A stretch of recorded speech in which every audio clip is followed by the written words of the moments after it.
미국 트럼프 대통령이 이란에 대한 군사 타격 선택지를 보고받은 것으로 알려졌습니다. 미국 언론은 당국자 인용을 통해 대규모 공습 등 개입 가능성이 구체화되고 있다고 보도했습니다. 백악관은 아픈 곳을 세게 친다는 트럼프 발언을 재확인하며 강경 방침을 시사했습니다. 다만 군사 이동 정황은 아직 확인되지 않았으며 전문가들은 보복 방어 태세 구축에 시간이 걸릴 것으로 전망합니다. 트럼프 대통령은 9일 백악관에서 열린 석유업계 회동에서 미국이 나서지 않으면 러시아와 중국이 그린란드를 차지할 것이라며 경고했습니다. 그는 이 지역의 전략적 중요성을 강조하며 점령 시도 저지 의지를 밝혔습니다. 이 발언은 북극 자원 경쟁과 지정학적 긴장을 반영한 것으로 향후 미국의 그린란드 정책 변화 가능성을 시사합니다. 미국 대법원이 트럼프 정부의 관세 정책에 대한 판결을 이르면 14일 내려질 예정입니다. 대법원 홈페이지는 주요 사건 결정 발표 가능성을 언급했으며 이 판결은 트럼프 경제 정책의 향방을 가를 전망입니다. 백악관은 위법 판결 시 다른 법적 수단이 존재한다며 유연한 대응 의지를 내비쳤습니다. 케빈 해싱턴은 다양한 권한이 남아있다고 강조했습니다. 베네수엘라의 저가 원유 수출이 사실상 중단되면서 중국 독립 정유사들이 직격탄을 맞았습니다. 중국은 베네수엘라 원유 수출량의 절반을 흡수해 왔으나 미국 제재 강화로 공급망이 차질을 빚고 있습니다.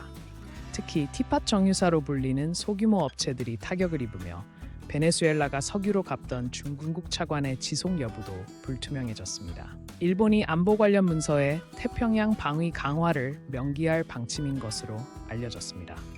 태평양 방위 구상실 신설을 통해 구체적 방안을 검토 중이며 이는 중국의 해양 진출에 대한 대응책으로 해석됩니다. 중국의 태평양 지역 영향력 확대가 지속되자 일본이 기존 소홀했던 방위 전략을 전환하는 모습입니다. 전문가들은 미일 동맹 강화와 연계될 가능성을 지적합니다. 유럽연합 EU이 미국 주요 IT 기업을 대상으로 한 디지털세 도입을 본격화했습니다. 이번 조치는 구글, 아마존 등 글로벌 기업의 유럽 내 세금 부과 공백을 메우기 위한 것으로 연간 50억 유로 이상의 세수 확보가 예상됩니다. 미국은 이에 대해 보복 관세를 검토 중이며 무역 갈등 확산 가능성도 제기되고 있습니다. 특히 프랑스가 선도적 역할을 맡아 집행 중입니다. 영국 정부가 2050년 탄소 중립 목표 달성을 위해 해상 풍력 발전에 대한 대규모 투자를 확대합니다. 총 1조 6천억 원 규모의 프로젝트가 추진되며 이는 전 세계 최대 규모의 해상 풍력 단지로 개발될 예정입니다. 정부는 이번 사업으로 6만 개의 일자리 창출과 청정 에너지 공급량 3배 증가를 기대하고 있습니다. 유럽의 그린딜 정책과 연계해 기후 리더십 강화에도 주력합니다. 인도가 러시아제 최신 방공 시스템 S-400의 첫 번째 부대 배치를 완료했습니다.